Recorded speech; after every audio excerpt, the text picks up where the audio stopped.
السلام علیکم ورحمۃ اللہ وبرکاتہ۔ امید کرتا ہوں سب لوگ ٹھیک ٹھاک ہوں گے۔ بسم اللہ الرحمن الرحیم۔ سیدنا آدم علیہ السلام سب سے پہلے انسان تھے دنیا میں۔ ان کو اللہ تعالیٰ نے اپنے ہاتھ سے بنایا، پھر ان میں جان ڈالی۔ اللہ تعالیٰ نے ان کو جنت میں رہنے کی جگہ دی۔ ان کا ساتھ دینے کے لیے بی بی حوا علیہ السلام کو بھی پیدا کیا۔ پھر اللہ نے انہیں زمین پر بھیج دیا۔ اللہ تعالیٰ نے سیدنا آدم علیہ السلام کو دنیا میں ہر چیز کا نام بتایا تھا۔ اللہ نے فرشتوں کے ذریعے سے انہیں بہت سے کام بھی سکھائے تھے۔ سیدنا آدم علیہ السلام اپنا ہر کام خود اپنے ہاتھ سے کرتے تھے، ہمیشہ اللہ کا کہا مانتے تھے، کبھی نافرمانی نہیں کرتے، اللہ کی بہت عبادت کرتے تھے، عبادت گزار انسان تھے۔ اگر کبھی غلطی ہو بھی جاتی تو فوراً توبہ کر لیتے تھے۔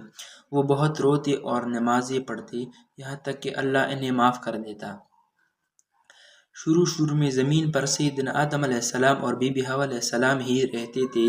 پھر اللہ نے انہیں بہت سی اولادیں دی، پھر ان کی اولاد کو اولاد دی، پھر ان کی اولاد کو اولاد دی، اور یہ سلسلہ آج تک جاری ہے۔